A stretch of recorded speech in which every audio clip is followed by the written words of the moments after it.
ఓం నమఃశివాయ.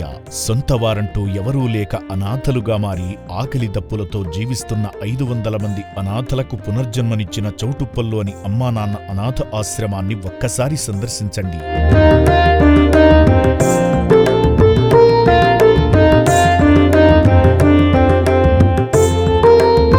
మతిస్థిమితం సరిగా లేని ఈ అనాథలను అప్పుడప్పుడు పలకరించే మనలాంటి వాళ్లు తప్ప సొంతవారంటూ ఎవరూ లేరు.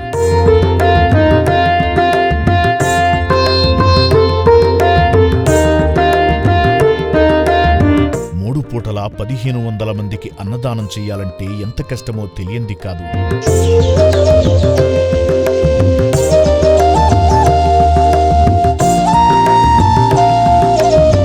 దయచేసి ఈ అభాగ్యుల అన్నదానంలో భాగంగా బియ్యం, పప్పు, నూనె, చింతపండు, కూరగాయలు వంటి కిరాణా సామాగ్రిని వితరణ చేసి నిర్భాగ్యుల నిత్యాన్నదానంలో భాగమై పుణ్యం కట్టుకోండి.